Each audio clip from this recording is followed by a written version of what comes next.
Welcome back to another edition of the Horsemen Pro Football Talk podcast. This is our last off-season episode before the season starts next week, gentlemen. Are we excited about that? Yeah, it's about that time. It is about that time. So, I forgot. I'm Brad. And this is Zach. And I'm Hefe. And we want to thank you again for listening, watching, whatever the case may be. Please like, share, subscribe, all that good stuff. Make sure you're subscribing so you keep up with the information. You get new alerts and all that kind of stuff.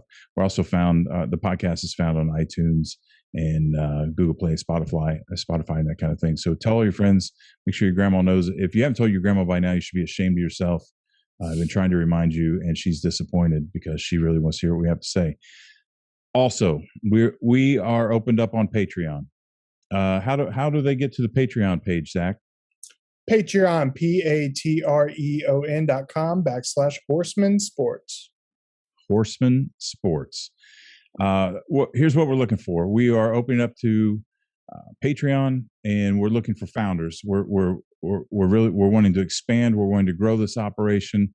We need some money to do that, and we want you to join us. We want you to be a founder. We want you to be a part of what we're doing. The founder tier includes an exclusive founder Discord title. You have access to all full episodes, bonus posts and articles by all of us, Fantasy Central videos, Fantasy Central posts. We'll have weekly injury reports. We will have our founders and patrons will join us on episodes and special recordings and events we do. We'll give you big shout outs. You have your name published. There's a whole lot that goes into this, especially getting in on the ground floor. It's cheap and easy. You spend more money than that stopping at the gas station on the way to work. So check it out. Patreon.com/Horsemen Sports. Get in on the ground floor where the getting is good. We'd love to have you here. So today we are going to roll over the division standings quickly to get into the playoff predictions. And then Hefe has some special treats for us with that. He's going to lay down some knowledge for us. So to get started, where are we starting today, gentlemen? Well, I know we were talking beforehand that you have some changes you would like to make since we did our division debates. What changes you made? And they're not, I mean, some of them are changes to be sure. There's just some updated information, some different thoughts. And I think just kind of running down real quick and discussing each of the divisions with some things that are going on to kind of preface before we headed into our playoff predictions to help them make more sense.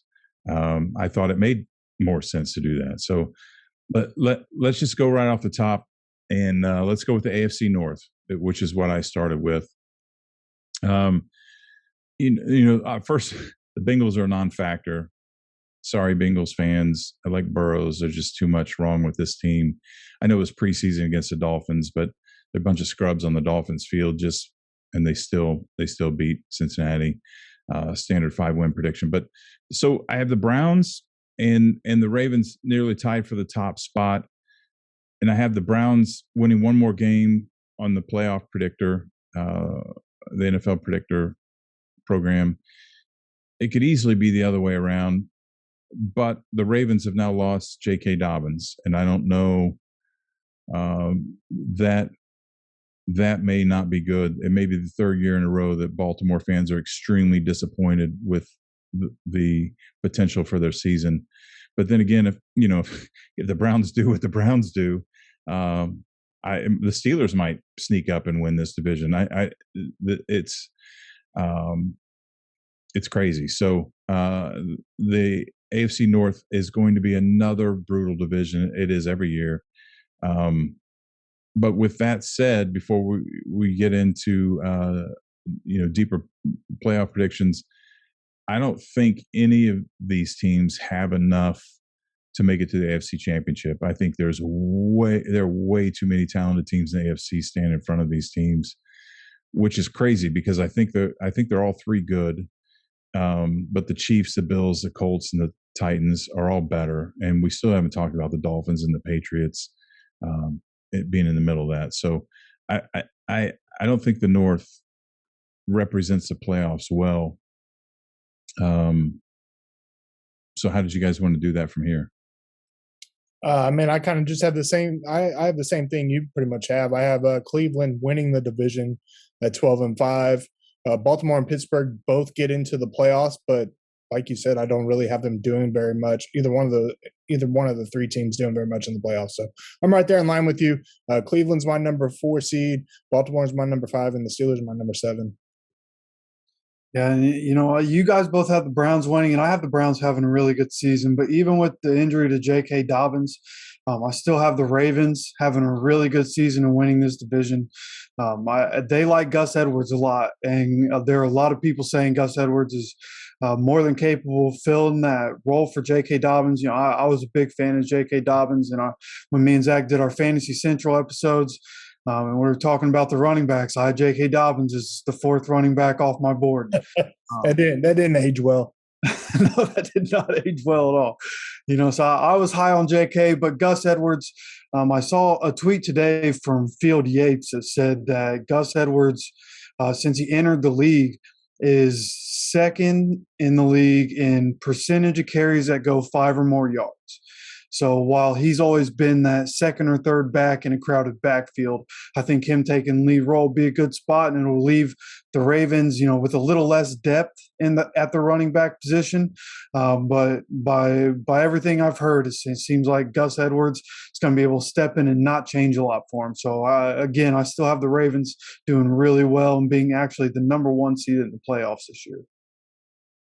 Did you say the number 1 seed in the playoffs?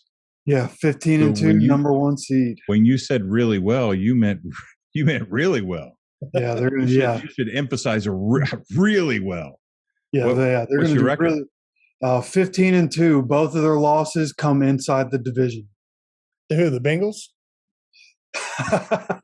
That is not the team. Don't laugh. I've seen weirder stuff happen in an interdivision game.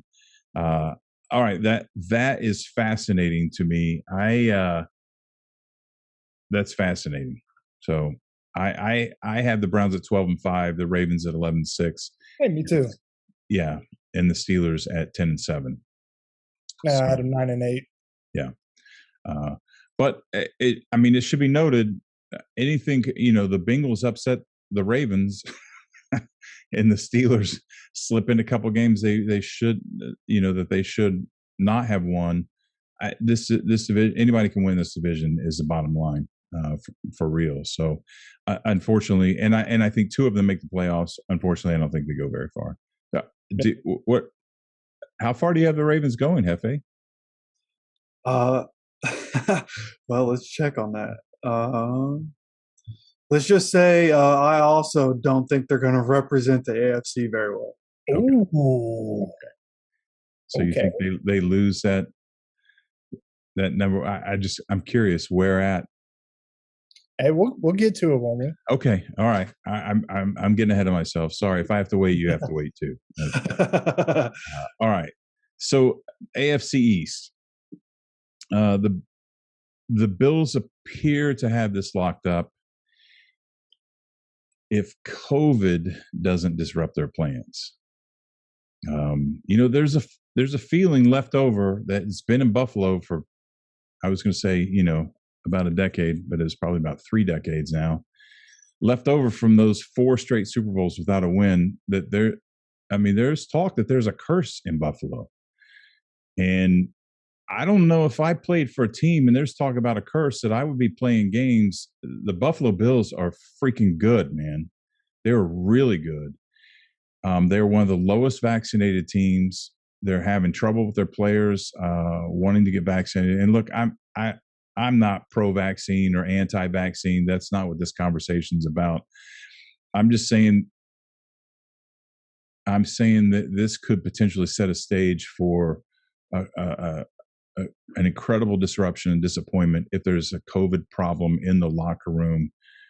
People are always going to come back to they didn't get vaccinated, and I certainly hope not. You guys, and I know you feel the same way. I feel strongly about this. I want teams to win on merit, not technicalities, not injuries, and certainly not COVID. So I hope that's not the case. But anyway, the Bills are the overwhelming favorite in this division. If they're not, you probably should switch sports if you don't think so. Even if you are a Dolphins fan or a Patriots fan, this team is tough. But I don't expect the Dolphins or the Patriots to buy into that. The Dolphins defense might end up being, it will be one of the best in the league. It might end up being the best in the league if things play out in their favor. But I'm concerned about Tua. You guys know that. I've been talking about for 2 years. Evidently, I'm not the only one, because the Deshaun Watson rumors are hot. Man, they are hot right now. But to be thorough, Flores downplayed them today. But to be fair, what else is he going to do? Right. But you know, to be honest, I find it hard to believe with what I've seen Flores do. Maybe I'm giving him some kind of superhero status or guru status. I don't know. But it seems like this guy knows what the fuck he's doing. And he cleared this locker room out. He established what the tone was going to be. He set a tight, disciplined, loyal culture. He sat Fitzpatrick, despite the year he was having and the success they were having, to put it in the hands of Tua, looking for the future, and then let Fitzpatrick go. And he gave Tua the keys. I don't see him bringing in a quarterback that could, one, potentially cause a quarterback controversy, and two, bring that kind of legal liability into the locker room, disrupt the culture. I think it's all bullshit. I think it's coming from Watson saying he wants traded. And let's get real. If this heads the way it is, Watson's not going to have a say where he's going. He's either going to go where they tell him to go, or he's going home. So I think this is just kind of playing up. Anyway, enough of that. The Patriots are the Patriots. Always tough, even when they suck. But I have to tend to think Bills above fixed the sucking problem for the most part from last year. I don't think they're going to, you know, do any damage, or I don't think they're going to win this division. But they're still going to give people fits. Bills are top 2 teams in the AFC. You know, top 5 in the league easily. Dolphins could be in the top 5 if Tua delivers. We're still waiting for that to happen. If he struggles, then they bump down to tier 2. They're down with the Ravens, the Browns, the Steelers, Patriots, that kind of thing. So I don't think Cam is the answer in New England. I'm surprised he's still there. And I know this week there was some controversy. You guys hear that with Scott Zolak's comments about Cam? About you know, his choice of music or his dancing or whatever. Yes. And Scott Zolak is a stooge. He is. And I think they got it. I think they got it fixed. It's, you know, at least published. It looks that way. But I think it raises a valid question. Obviously, he's jealous because he sucks as a quarterback, and he wishes he was a quarterback and Cam isn't. And I don't pretend to have any insight into this about Cam. I don't know who he. I don't know anything about anything. But I mean, he's got a point. Is Cam not taking this serious? Is he not living up to his potential because he is jackassing around every play?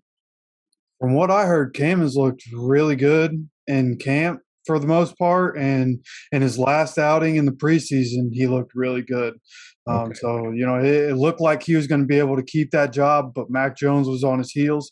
But him being out, you know, raised a lot of questions about, you know, the tactics there. People are saying, you know, they found a way to get Cam to do the wrong thing so that they could find a good reason to give Mac Jones a starting job.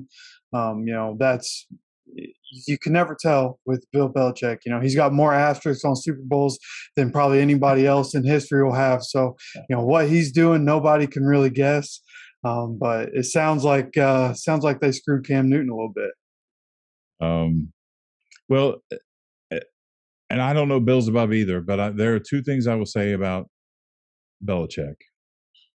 One is he didn't draft Mac Jones to not play, right?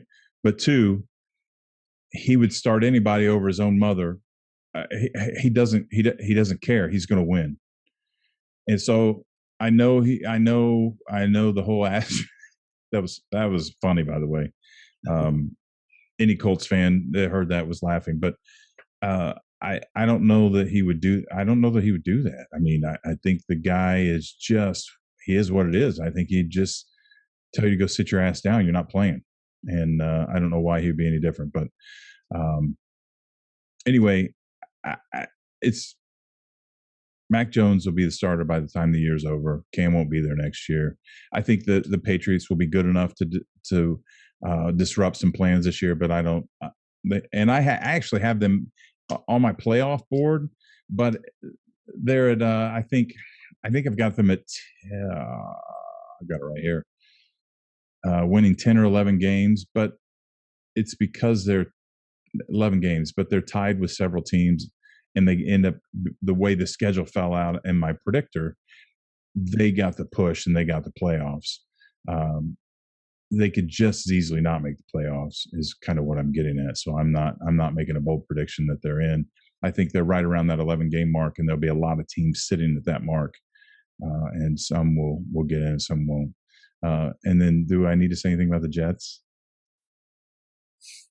No. At least Gase isn't there, right? They'll 5 games, 3 games. I don't know. I gave him 1. Did you really? Yeah, I give him 2. I've been slacking. I do want to say shout out to the Jets guy who comments on our YouTube videos, who is very, very excited for the Jets this year. Hefe, do you remember? It was a few months ago. You and him were talking on there. Do you remember what he was saying?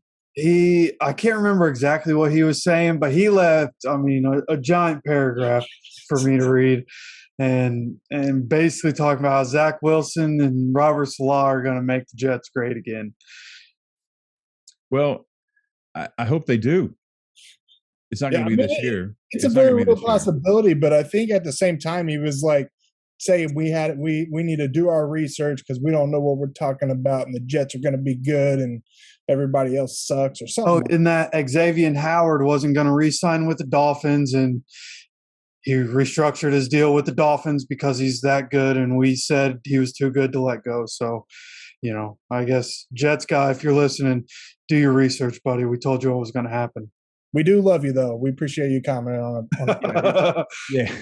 Yeah, and we like a good debate. So if you think we're fucking it up, tell us. We love to hear it. But unless you're a founder, then we're gonna make fun of you on here, and you won't get a chance to defend yourself. So if you subscribe on Patreon, become a founder, we'll let you come on and give us your side of things. It's Benjamin, right? Is that who we're talking about? I don't know. Sounds right. Yeah. Yeah. So, and Benjamin, if you've listened to anything I've said, despite the fact making fun of Jets fans, and I'm glad Gase is gone. I hated it that he was there. I hated that I knew he was going to make a bad situation worse. And I hope the Jets are going to see better days ahead of them. I really do. And I think I said that when we were talking about the Jets. I hate it when teams only win 2, 3, 4 games. It fucks up the whole division. I would rather see NFC West and as much as I hate the NFC East, the Nfc East. There's going to be a dogfight again this year for the NFC East, and that's what this league should be about. When teams like the Chiefs when 3 teams are playing for second place, it just before the season even starts, it just isn't fun. So anyway, Benjamin, I hope the Jets are better than we thought. And if you're a founder, if the Jets are better than we thought and you're a founder, we'll let you come on and tell the world how stupid we are. That's a promise. Yeah, it ain't happening this year, though. I got them 2-15. Yeah. Buffalo's winning this division, COVID or not, 14-3. I got them as a 2 seed. Yeah. I've tried to make the Dolphins win this division in my head, and I think last year I said they would win it this year, but I didn't expect Buffalo. Buffalo appears to have just gotten better, and damn, That's Billy dangerous. Bean, GM up there working magic with the Bills. The roster he's constructed to put around Josh Allen over the last 3 years is crazy. Yeah, yeah, agreed. All right, well, let's slide into AFC West as we just talked about. Everybody else is playing for second place. Only one team is going to make it out into the playoffs. We all know which one it is. Everyone else is just going to destroy each other to win 7 games. That's exactly what I have. Yeah, really. I got the Raiders, the Chargers winning 7 games, Broncos winning 6, Kansas City 15-2, number 1 seed. Now, let's talk about the Broncos. I'm not making any promises about anything, but I think the best thing they could have done was hand that to Teddy Bridgewater. Agreed. I'm just not a big Vic Fangio guy. I don't think I'm not either. I'm not either. But I knew they brought Teddy there for a reason. That didn't make sense to bring him in, let him back up, and I hope it's not a quarterback controversy. I hope it's a veteran coach decision. Sit your ass down. Teddy's playing. I think it was the right move. I think Teddy has the ability to be a mainstay in an offense in this league. He just hasn't been able to really find his stride. So hopefully this will be it for him. Anyway, the Chiefs are ridiculous. They're stacked. Mahomes is pissed. He's pissed that he lost to the old man and he disrupted his trying to win 4 Super Bowls in a row. He's got something to prove. And you can say that about Brady, but dude, if you take a 23-year-old kid, I don't know how old is Mahomes, 24? Probably something like that, yeah. All right, you take a 24-year-old kid, talented kid pissed off, and a 42-year-old talented man pissed off. I'm taking the 24-year-old talented pissed off kid every time. Dude, the Chiefs might run the table this year. That's what I'm saying. Maybe I haven't done my research. Benjamin, let me know. Yeah, I mean, it's always possible with the roster that's been constructed there. Definitely going to be difficult, especially, those division games. I think there's a possibility they lose one of those Chargers games. I think the Chargers have capability of being good. And the Broncos, like Teddy B, I was happy to hear Teddy B was going to be named the quarterback there.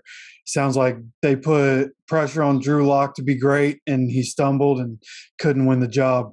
And the roster around Teddy is really good. So how far they go is really going to be on the quarterback this year. But again, like Brad was talking about, it really just doesn't matter in this division because the Chiefs are going to win it. Yeah, can't argue there. Yeah. All right. AFC South. You guys ever hear the saying? I know you have. Bad practice, good game.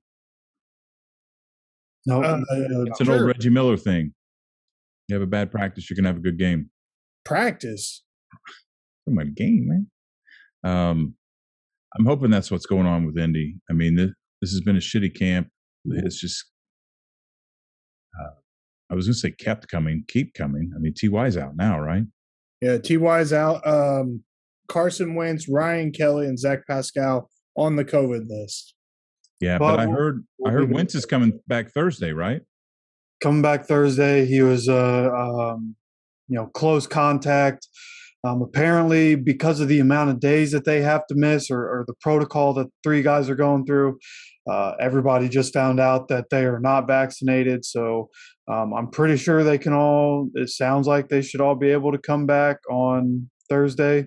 But Carson Wentz is the only one that's really been in the news about being able to come back Thursday. Well, they've been able to manage an undefeated preseason without Wentz. It's just preseason. I'm not putting more. I mean, I've seen a lot of teams not win a game in preseason and have a tremendous season. But I think despite all the things that have happened, despite losing Q and Wentz, and they still won all their preseason games.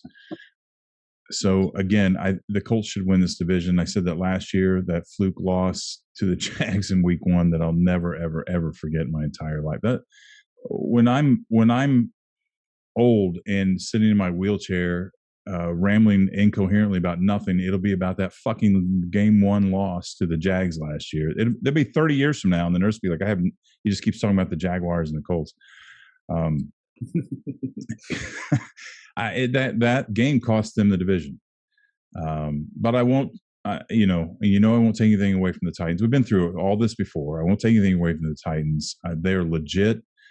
I fully expect Tannehill to keep on doing exactly what he's been doing, which is make defenses pay for trying to stop Derrick Henry. And then, what do? You have to stop Derrick Henry. And so the Titans are good. I just think the Colts are better again this year. The bottom feeders staying at the bottom. The Texans are a shit show. We know that.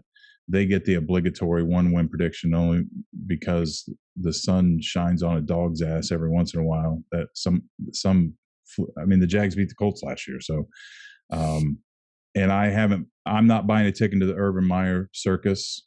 I don't expect them to be successful. I don't care what anybody says. I know you guys may feel a little bit differently. So anyway, they're not going to win very many games. Couple. Better than the Texans, that's for sure. The Texans is just going to be a disaster. That is going to be it'll be fun to just watch. Actually, we'll get to where it's not fun anymore because it'll just be a disaster. Anyway, Titans and the Colts, I have them both making the playoffs because they're both that good. Yeah, I have them both making the playoffs too. I have Indy winning the division at 13-4. I have the Titans at 11-6. The whole Colts injury curse thing is really starting to worry me. It seems like every single year the Colts face adversity when it comes to injuries, or even last year with COVID. So I'm trying to tune it out and be like, hey, this is going to be a different year. But so far this off season and through this preseason, it's like every week there's just something. But thankfully, other than T.Y. Hilton, nothing real too serious at the moment. Time will tell. So with that said, I'm sticking with my original picks and having Indy as the divisional winner at 13-4. Yeah, and same here. I also have the Colts going 13-4. I have the Titans going 13-4, but the Colts, because certain tiebreakers, end up winning the division. And the Ty thing, even though it hurts that Ty is not going to be there, right? He's been our guy for over a decade now. The fact that with the 3-0 preseason, Colts fans aren't used to that kind of thing, but we can do that because Chris Ballard has put the depth on this team. It is so deep at so many different positions, one of which being wide receiver. Even though, we might not have, any top 10 wide receivers in the league, we have a bunch of guys who can make plays, and that showed in the preseason, and it showed last year when there was a couple wide receiver injuries. So, overall, I'm not real worried about it. As long as Paris Campbell can stay healthy, having and missing Ty isn't really a big deal to me. I think the offense will still work just fine, especially because we throw again to like 10 different people every game. So, I don't think it's much of a change. Hopefully what's happened in the preseason is going to stay in the preseason. Once the regular season starts, the team is going to be able to stay mostly healthy. Kwity Paye has played 2 NFL games. He has 2 sacks, one of which was a strip sack. So hopefully he can come in, be an instant difference maker. Looks like Kamoko Toure is going to be himself again. I'm very excited for what the Colts can do. We just need him to stay healthy. That's what the training camp and preseason has told us so far, is that the Colts in every way look very, very good. They just need to stay healthy. Yep, absolutely. Be interesting to see how it all plays out this season. I mean, last year we had the same high hopes, and then what do you know, Marlon Mack, week 1, boom, there he is out the rest of the season. So I hate to be pessimistic about it, but it seems like every single year there's just something with the Colts. But we'll see. Yeah, and to put it in context, I also have the Colts at 13-4, and then I have the Titans at 12-5, which is the same thing I had last year, and we know what happened. I mean, either of these teams can win this division, so and it makes it competitive. It gives me high anxiety, but it makes it competitive. Yeah, just for the record, I still have the Texans going 0-17. No obligatory wins here. So in my predictor, I ended up 0-17. but I'm trying to be realistic. It's really hard to lose all your games. It just really is. Somebody has something go wrong, or the flu, or injuries, or there's just always a bounce ball goes the wrong way. There's always just something. So your kicker decides he's going to not show up that day, whatever the case. So, all right, NFC East. I mentioned this earlier. There were three teams that battled each other for the first place in the division while at the bottom. I don't even know how to say this. I mean, there were teams with 3 wins in week 10, and when they were talking about them winning the division, it was the weirdest thing I'd ever seen. We're going to flip-flop here. Those 3 teams are going to once again battle for the top spot in this division. They're just going to slug it out. I think all 3 of them are going to have winning seasons, and you love to see it. You love to see teams get their stuff turned around. It's the Washington football team, the Cowboys, and the Giants dogfight. Eagles are in a tailspin. Oh, wait a minute. I wrote this. I forgot. They've got Minshew. We want to hear from you, Eagles fans, right? Benjamin's on board. He's telling us what we don't know about the Jets. Come talk to us. Tell us, what's Minshew going to do? Is he going to turn this franchise around? Is he the answer? Why would you trade for that guy? Don't they have Joe Flacco on the roster? Yeah, they do. Incompetence, incompetent leadership. The good thing for Philadelphia Eagles fans, because I hate it. And Benjamin, I hope you're listening. I hate it when teams flounder at the bottom. The good thing for Eagles fans is with this trade, now they know where the problem is. Essentially. Right? Yep. So the Eagles are going to battle the Falcons and the Texans for the worst record in the league this year.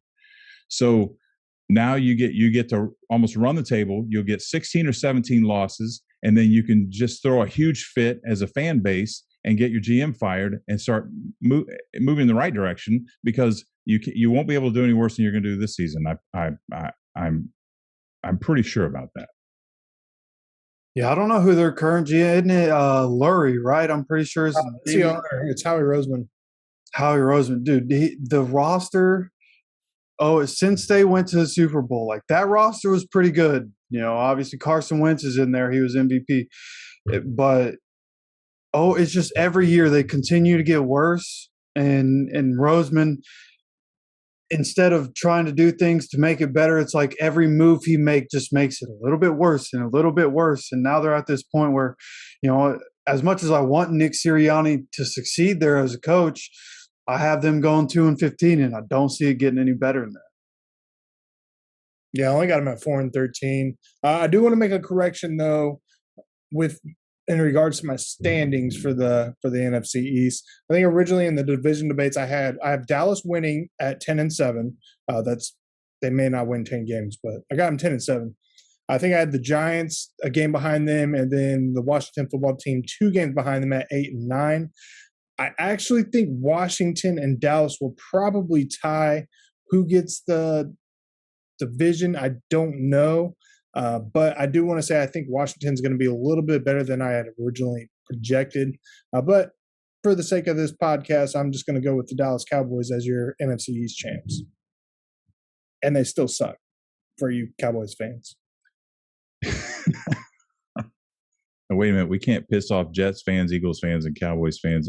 Yeah, I guess we can. I have the Washington football team and the Cowboys also tying. And as much as I hate to say it, I think the Cowboys get 10 wins, maybe 11 wins with their schedule. But I think Washington and the Giants are right there behind them. And anything goes wrong for any one of these teams or goes exceptionally right, then they flip flop, and any one of these 3 teams can win this division. I really believe that. See, not just like you guys, I have the Washington football team in consideration, but instead of the Cowboys, I have the Giants there. I have them tied in record, the Washington football team and the Giants. Both finished the season 11-6, 4-2 in the division. But because of tiebreakers, I have Washington winning that division. But I think the Giants have done enough to help Daniel Jones. They put the pieces around Daniel Jones, and say with Saquon coming back, they just traded today. Before we started this recording, they traded for another offensive lineman, Billy Price from the Bengals, who's not great, but he's pretty good. And so I think they've done enough to solidify the offense. Their defense was great last year, so I think people are underrated, or I think the Giants are underrated. Not enough people talking about them, really, in my opinion. Dallas is, I don't have them up there where you guys do because their defense is still very worrying, even with the addition of Malik Hooker. As Colts fans, we know Malik Hooker was very up and down, very inconsistent with his play. For the times he'll make a really good play, he'll give up a huge one over the top. So I still have the Cowboys at 9-8, and like I said, Washington goes 11-6 and wins this thing. I agree with you about the Dallas's defense. I think their schedule helps them quite a bit. I mean, they got the Falcons. Obviously, they got the Eagles. They're going to pick up 2 wins there, but they got the Falcons as well. So I think it makes them appear that they're a little better than they are. So I don't know. I think with all 3 of these teams, I think they have the potential to win 10 or 11 games. I don't know that they're really that good at 10 and 11 games. Does that make sense? I mean, I think they're, and 2 of them will probably make the playoffs, but I don't see them doing anything in the playoffs. I think they're just good enough to get in, and that's probably about it. So a little better than mediocre, I guess, is what I want to say. Okay. Let's go to the NFC West. It's the last one we have. That's last one, right? No, we have the North and the South, right? Yep. Okay.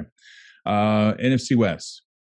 Seahawks are unseeded. I think the Seahawks are in decline. I wouldn't be surprised if there's a new coach in Seattle in the next couple of years. Next year after. I don't think he might bring things back and pull things around. I don't think I think they'll be maybe above average. I don't expect them to do much. Cardinals are mediocre, in my opinion. I don't see them doing much. I think this is the battle between San Francisco and the Rams. Either team can win this division. Quite frankly, it'll come down to how each does in their own division, which is no small feat, because as much as it sounds like I just dismissed the Seahawks and the Cardinals, they're both very capable of beating both these teams in these interdivision games. This division is another division that really likes to cannibalize itself. We talked about that all last year. So this is going to be another fun division to watch all year. But I think the 49ers and the Rams come out of this and both make the playoffs. Yeah, I got the Rams number 3 at 11-6. I do think they will be better than 11-6, but this is just how it all turns out when I did this. I have the Cardinals finishing second in the division as the number 5 seed at 11-6. I have San Francisco a game behind them, and they are out of the playoffs. However, I do think the 49ers may jump the Cardinals and get in there. They have looked pretty good this offseason. Yeah, and I think the 49ers would have a chance to win this division if they would just start Trey Lance right away. But, like I've talked about before, Jimmy G will end up getting hurt, lose his job, get Romo'd, and Trey Lance to take over, and they'll finish the season well. But I have Matthew Stafford and the Rams winning this division at 14-3. Cardinals also make the playoffs at 10-7. But they're the 7 seed. They get bounced early. They're not really a factor. But the Rams, with Matthew Stafford at the helm, are going to be a very dangerous team for everybody in the league this year, and I have them making a pretty deep push in the playoffs. Fair enough. I can't argue with that. You brought up Romo, and that reminded me of something.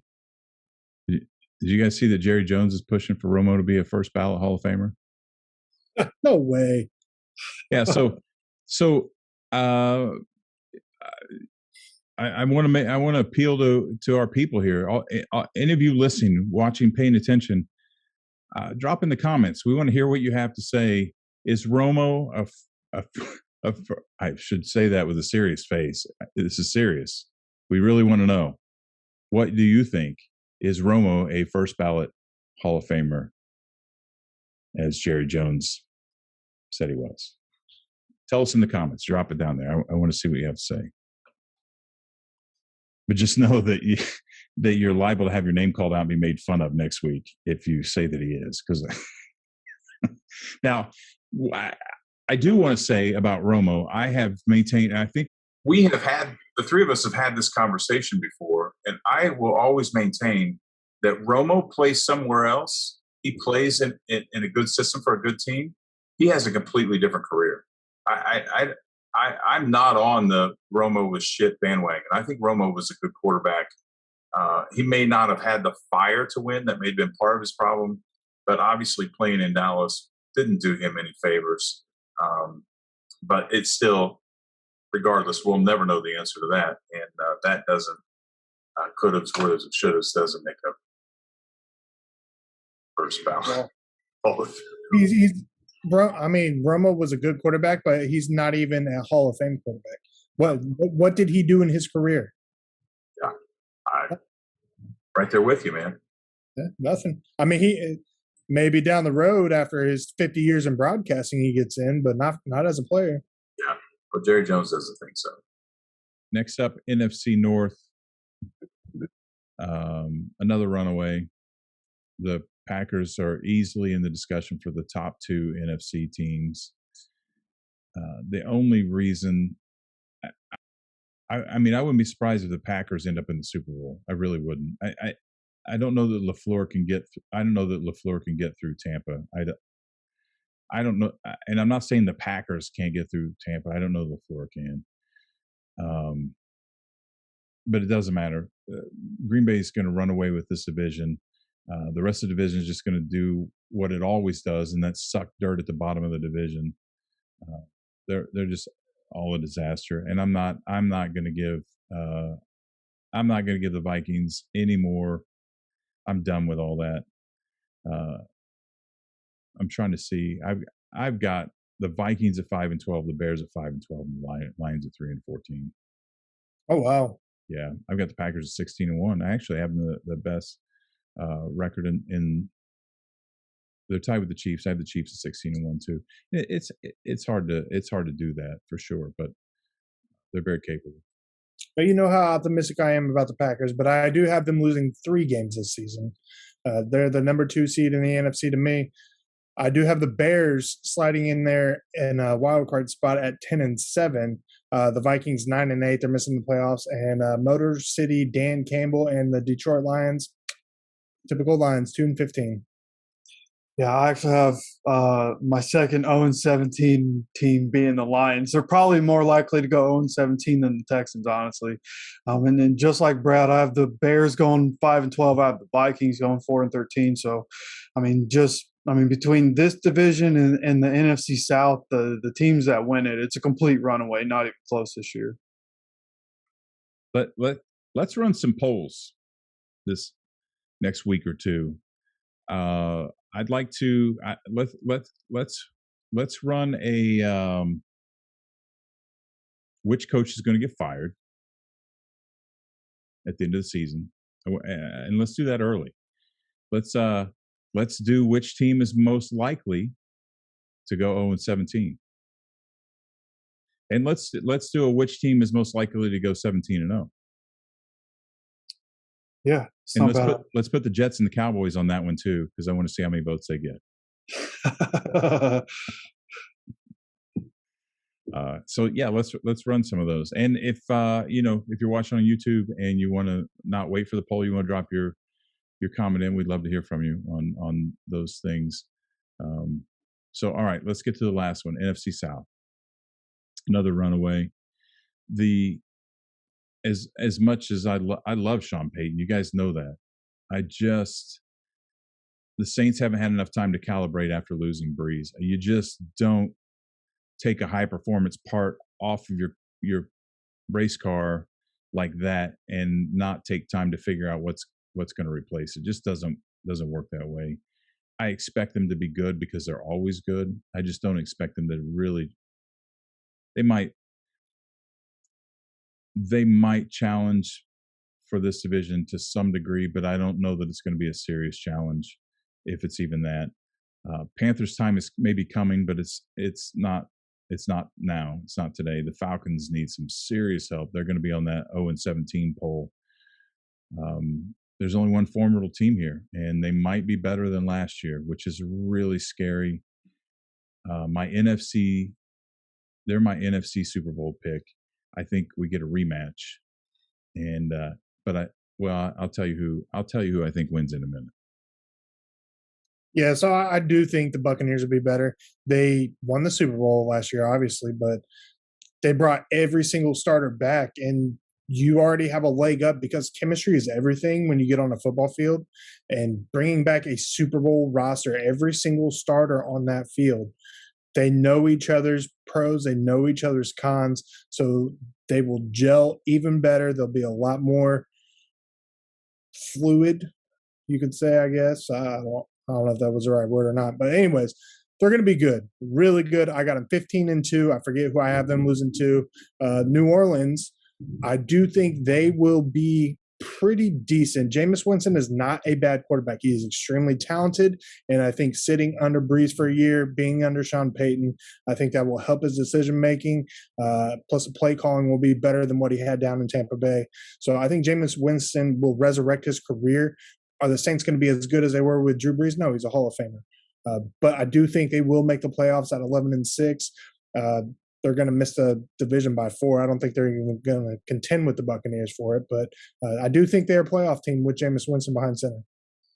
Yeah, and I'm kind of feel the same way. In my predictor, I have them going 6-11 just because, Jameis has never been a consistent winner in the NFL. We don't know what to expect from this team. When Michael Thomas is gone and when he comes back, what are they going to look like? There are a lot of questions here. So I have them going 6-11, but I wouldn't be surprised if they ended up winning 10 or 11 games and took that 7 seed away from the Cardinals in the playoffs. But again, like I said a few minutes ago, this is a runaway. I have the Buccaneers going 15-2 and winning the division. So I wanted to let you guys know that I was curious about something, so I looked this up. The Bucs are the first team in the salary cap era since 1994 to return all 22 starters. And I think they're the first team first Super Bowl team to return all 22 starters since the 1979 Pittsburgh Steelers. It's a pretty big deal. And the scary thing about the Bucs that people need to realize is that despite everything they accomplished last year, it was really only around Thanksgiving that everything clicked and they got it together. So they are technically still on their run. And if they continue that pace and they are as good as when they finished and or have the potential to get better, it could be a spectacular season for them. I remember last year we weren't sure. It was like October, November. We were like, "Hey, they've lost some games. They're looking a little bit weak. We're not.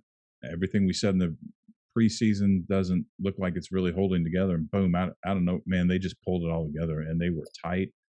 And it certainly looks like they're going to hold that together. So that's why I think LaFleur won't be able to get through Tampa. I would agree. So, okay. Anything else you guys want to add before we go? How do you want to do this with the brackets? So if you're watching on YouTube, you will be able to see the brackets posted on your screen. We will be inserting them as we're talking, so you can see our brackets here. I guess I could start. We'll just run through what I got real quick. Kind of do a recap on the ranking on the seeds. Yeah, that's the word I was looking for. So I got the Chiefs number 1, Bills number 2, Colts number 3, Browns number 4, Ravens 5, Titans 6, Steelers 7. And then really, I mean, I'll skip the wild card games, go into divisional. I got the Chiefs and the Browns. Chiefs beating the Browns, making it to the AFC Championship. The Bills and the Colts, huge game there. I have the Colts winning, although I do want to say I think the Bills can win the entire Super Bowl this year. So don't count them out. But for the sake of this argument in the podcast, I have the Colts going on to the AFC Championship game where they play the Chiefs. And then there's just something about the Colts and the Chiefs in the playoffs, and the Colts just somehow have their number, and they're going to pull a huge upset in Kansas City to go to the Super Bowl. So I've got, in this order, 1 through 7, Chiefs, Bills, Colts, Browns, Titans, Patriots, Ravens. We've already talked about this. The Dolphins and the Steelers could slide into a couple of those spots for sure. But I digress. So moving on to the next week, ends up the Bills and the Colts are matched up, the Chiefs and the Titans. The Colts can certainly beat the Bills, and the Bills could. It's all about when you peak, when you pull things together, and injuries. There's so much that goes on here. Either of these teams can win. I happen to pick the Bills because on paper right now, I think they have the better shot because they can win the whole thing. But the Colts can win the whole thing too, especially if Wentz plays like he did a couple years ago.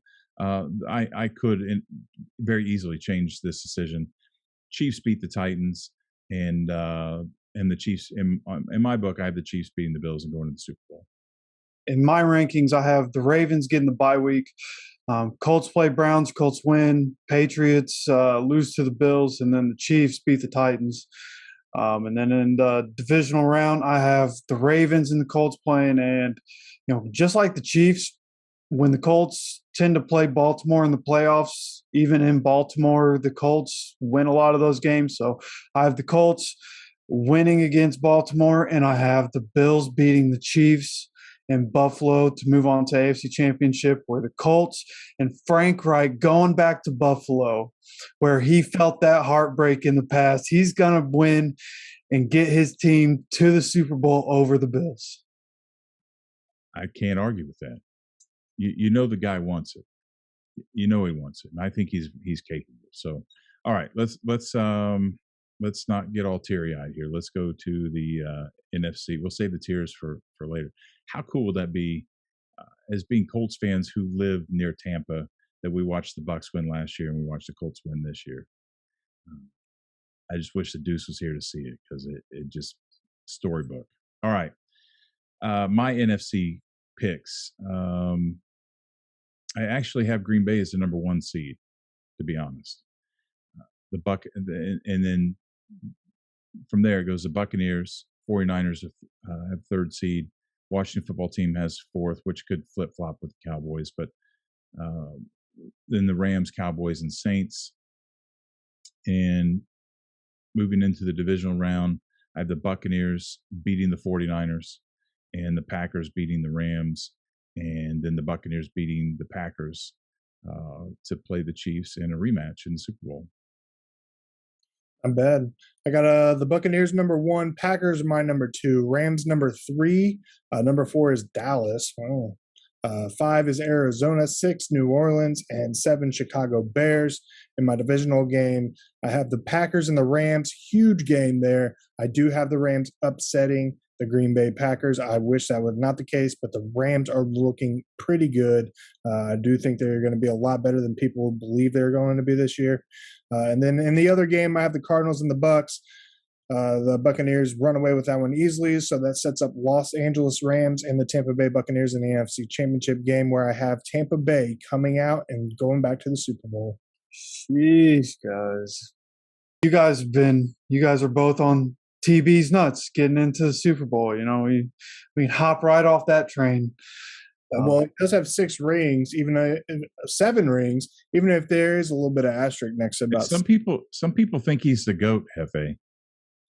Yeah, well, those people are wrong.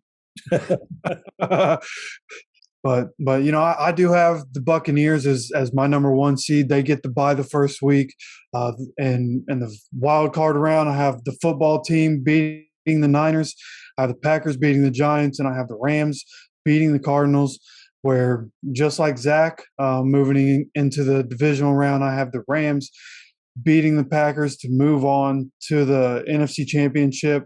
And I wish I could pick the football team to beat the Buccaneers. They almost did it last season, but I have the Buccaneers beating them once again. And then I have Matthew Stafford finally in the NFC Championship, goes on to beat Tom Brady's ass in the NFC Championship and make it to the Super Bowl. Now, wouldn't it be better if the Colts and the Bucks made it to the Super Bowl? That's what I'm saying. That's what I got. Hey, look, any time after Tom Brady's retirement, it would be really cool for that to happen. Why are you afraid Tom Brady would beat the Colts? Ooh.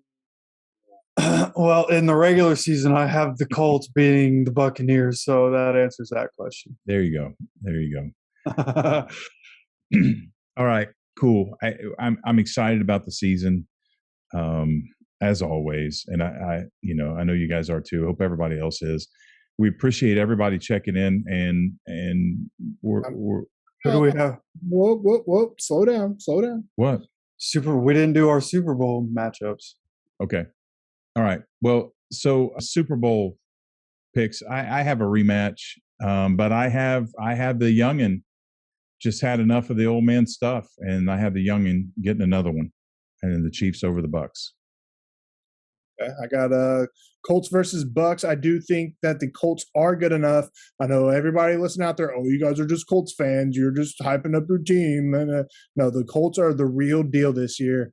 I even put down money on them a couple months ago to win the Super Bowl. I really think they can get it done as long as we can get rid of this injury bug and stay off the COVID list. So I have the Colts beating the defending champs in the Super Bowl.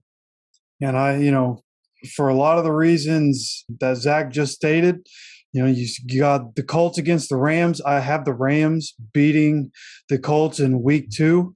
But remember, Eric Fisher isn't going to be here. T.Y. going to be out for that game. They make it to the Super Bowl against the Rams. They have enough to beat the Rams, in my opinion. Again, might be a homer pick, whatever. I do think they are good enough to be able to win the Super Bowl. And again, getting a little redemption against the Rams here in the Super Bowl, and then they pick up the Super Bowl win. All right. I'm going to go on record because I actually did a couple weeks ago. I told you guys that I thought the Colts could win the Super Bowl, and it's all going to hinge on Wentz.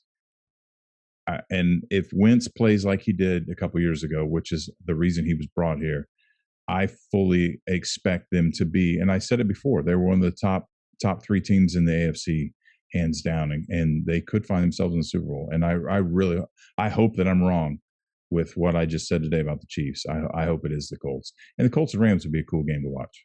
I mean, we're going to see it in the regular season, but then for the Super Bowl. Yeah, I do want to say, just don't be surprised if it's the Bills and the Rams in the Super Bowl as well. Yeah, well, and I think we keep saying it.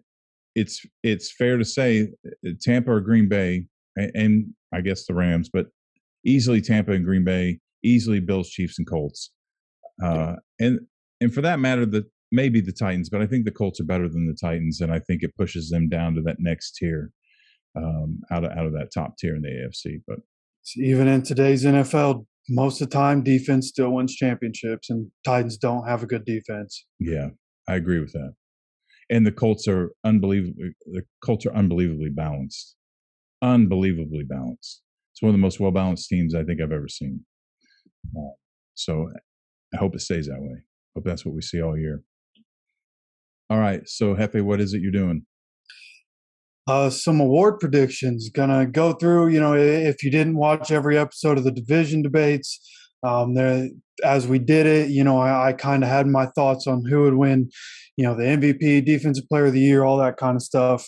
And these are just rough estimates, but I still think Josh Allen is going to be the MVP. I think it's his turn. He came on last year. If you played fantasy football, he was the number 1 quarterback in fantasy football. I think he has a huge year this year, and again comes out as MVP. I talked about when we talked about the Browns, Myles Garrett. I believe as long as he stays healthy, is going to be the Defensive Player of the Year. And until given a reason to otherwise think something different, I think Derrick Henry is going to be the offensive player of the year again. I think he has all the capability of being a 2K rusher again. So until I'm given a good reason to think that he can't do it, he's going to be the guy for me. I think he's the one that gets the offensive player of the year. Okay, I think those are pretty solid predictions with everything. Before we wrap this up, is there anything else you want to say? You're our coaching guy. I was going to see what your opinion was on who you think might get coach of the year. That is a really good question. Let me see if I can run down. I mean, I've got some obvious thoughts, but I want to make sure I don't miss somebody, because the coach of the year not only, encompasses just having a winning record, but it's just making magic with what you have. So I don't know that I have a definite decision, a definite answer for that, but I have a couple of thoughts. Obviously, Sean McDermott is in the running here, and if they have the season like we've talked about them having, he would probably be my top prospect there. But I think that Frank Reich has a legitimate argument, depending on how the season goes with that. Certainly, if the Colts win the Super Bowl, he's in that conversation. But I think maybe Flores, probably not. I think the other two teams that my kind of dark horses in this conversation may be Ron Rivera and Mike Shanahan. I expect both of those teams to do pretty well this year. And, I expected that out of the 49ers last year, and the injuries just killed them. And I think that turnaround, I mean, it's quite possible that the 49ers might win 12 or 13 games. I don't think it'll happen, but they're capable. And then if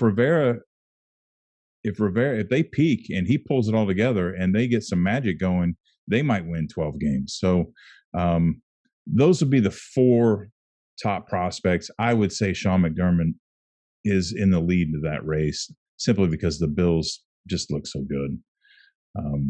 But Frank Reich's right behind him.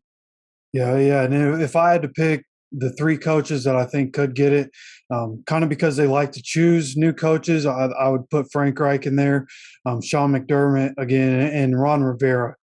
Those are my three picks for guys who I think are probably going to get it this year. Yeah. But I have a feeling. I just have a feeling about Shanahan. That's why I picked the 49ers to win the West. I just, it's guys like him. I've seen over the years guys like him that are good, and things just keep happening, and then all of a sudden they break out and they just put something magical together. And obviously we know who his dad is, and we know what Shanahan's capable of. So that's. I mean, for as young as a coach as he is, the experience that he's had of being the offensive coordinator in the 28-3 game, what happened in the Super Bowl with the 49ers, and then what happened last year with his team, all the injuries and everything that team went through. And then by the end of the year, they were playing in Arizona instead of San Francisco. And so, what he's been through, experience is a marvelous thing. And as he just continues to get it, and that team continues to be really good around him, then I think, it's a very good opportunity that he could be there. Somebody that I honestly, as I was looking through the teams, I didn't even put it together until you started talking about it, but I could certainly see that being the case. Yeah. Let's put a poll out, and let's include Flores and Sean McVay, because I think they're long shots, but anything can go right at the right times, and all of a sudden those two guys find themselves in the Super Bowl, and then they're the leading candidate. So any given Sunday, right? That's right. But I'd like to let's see if we can do a poll and put let's see. So we got Reich and McDermott, Rivera, Shanahan, McVay, and Flores, right? Yep. I honestly don't. Andy Reid, maybe, if they run the table. I don't want to leave him out.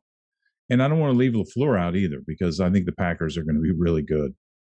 So maybe we ought to throw them in too. But, Yeah, sometimes I feel like if a roster is constructed really well, then that almost hurts the coach and the coach of the year. Whereas, when they're selecting executive of the year, that'll help the GM rather than the coach. Yeah. And that kind of goes, I agree with you 100%. It goes back. It's what I meant before, when winning doesn't really do it. It's the magic you've done with what you have. And I think it's going to look, and from that standpoint, Ron Rivera is probably the leading candidate there. Though if the 49ers find themselves in the Super Bowl, then that obviously, helps Shanahan. But yeah, cool. So, all right. Anything else? Nope. I think that'll do it for us for the preseason. We're ready to get into the regular season now. Ready to get in the regular season. So next week we are going to break down the games for week 1, tell you who to pick, who not to pick, that kind of thing. And we have our Horsemen Pigskin Pick'em starting up, right? That's right. And we have a new Eliminator Challenge this year that we want people to get in. So check us out at Horsemen Sports on Twitter and on Facebook to get that information, and hop in and put your knowledge to the test. Benjamin, come in and show us how it's done. Seriously. So cool. And the other thing is we're looking for founders to join us on Patreon. We're taking this up a notch. We want you to join us there. Check that out as well at patreon.com/Horsemen Sports. And like, share, subscribe, tell your friends. We appreciate you joining us, and tune in next week as we get you ready for week 1, the season opener, baby. It's here. So season opener, and the ticker's coming back next week. Hell yeah, the ticker's coming back. We're growing over here, baby. That's right. We're glad you're a part of it. So we thanks for joining us. We'll see you next week. And until then, deuces.